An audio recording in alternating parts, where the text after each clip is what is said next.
All right, welcome to today's daily vlog, and today I'm going to talk about just handling failure in like powerlifting. Today, if you saw on my story, today was not a good day. And I don't even want to put it in a negative way. Just today wasn't the day for a big pull from either me and my training partner, and that's like it's okay. You know what I mean? The way I kind of program things long term was, like on the fourth week of, each cycle, we would kind of go for a big pull. And this was the fourth week. I'm going to get to that in a second, how it really wasn't. But this was the fourth week. Also, we usually do our, deadlift day on a Monday. And it's been Monday around 6 p.m., 5 p.m., something like that. But today's Tuesday. Today's a Tuesday, and we went at 9:30 a.m. today just because of, like scheduling and how things worked out, the best time for us to do it. So we went then, right? And, we're working up, and I didn't even hit, I didn't even pick up my PR or close to or 10 pounds off my PR, and neither did my training partner. So we both didn't have the day we wanted. Now, is this a programming issue? It's got to look at the factors. Is it is it a logistics issue? Got to look at the factors. Is it are we doing too much volume? Are we doing too much intensity? Well, before we look in depth to what this failure meant, we got to look at the whole picture. So those first two things I mentioned, right? Usually we do this day on a Monday, and then it's been for almost 15 weeks that our body's been trained and known for every 7 days you are going to do a heavy pull. Like you're going to do some sort of heavy pull. So our body's been your body knows those kind of things. So us moving away from that, and it wasn't, because of one, it wasn't like we chose to, it was just kind of like how it had to happen, the situation we're in. So just off of that could have had a big influence on, what we're doing. Our bodies are not used to, on Tuesdays, doing even lower body. It's used to, this is an upper body day. Then, on top of that, how I had said this was the fourth week. Well, what had happened is we had finished our first 8 weeks of the VETSELITE program, and there was about a week and a half where there was transition, because that was the week of New Year's, and there's the couple days of getting back to things. So there's about a week and a half where we were in kind of limbo, right? And then there was another 3 weeks. Actually, I'll say there's another 2 weeks after that of just kind of getting used to muscle, like getting used to our new gym, getting used to our new schedule. And we weren't actually on like a program plan cycle. So now if you look at, this was supposed to be week 4. This really might have been like week 7.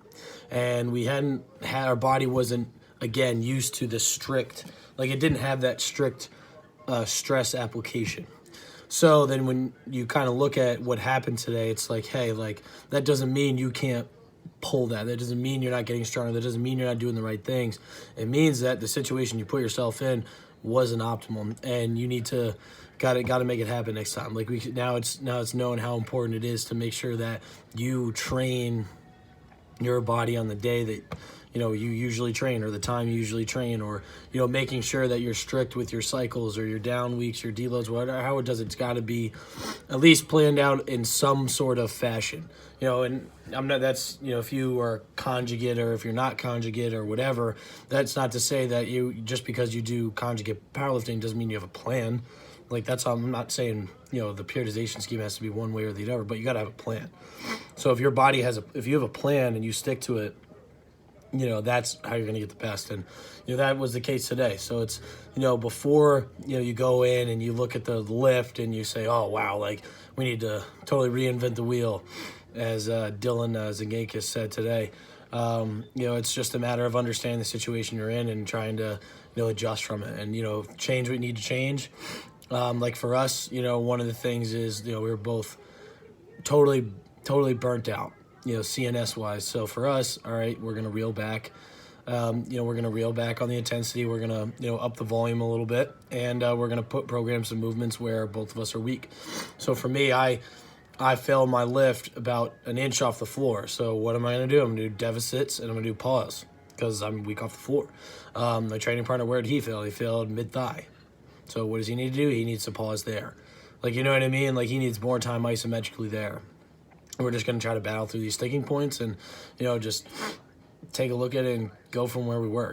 It's not something where, we're failures or, our programming is bad or our lifting style is bad or what, it's just information. Like, you know what I mean? Information isn't always positive. Information is negative sometimes too.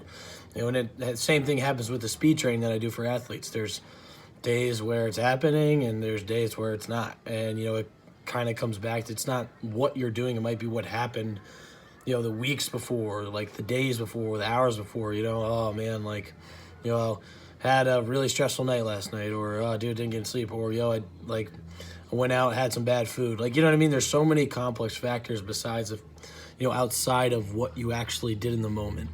So that's like something I just want to stress. And, psychologically, like it gets to you, like today, I went in wholeheartedly believing I was pulling 585. Like, I wholeheartedly believe that. And I still do. I still know it's a matter of time. But in the moment, it's disappointing. Like, you know what I mean? Like, it is. And that's okay. Like, and you just have to be able to tell yourself, like, not treat it as the end of the world and that you should stop and kill your momentum. But you should say, hey, take a look at it, reel yourself back, figure out what you need to do, and then keep moving forward, because you know what? It's a matter of time. It's only a matter of time before you reach that goal. It's a matter of time, and you got to work that way. So I wholeheartedly believe that's going to happen. I wholeheartedly believe I will get there, and I wholeheartedly believe the same thing for my training partner and every other athlete I work with, that you will get there. It's just a matter of time. We got to keep putting in the work, and there's going to be some really good days. There's going to be some really bad days. There's going to be some mostly average days. Most days you're just putting in the work. You don't get a chance to, really get that PR, but most days you just put in the work.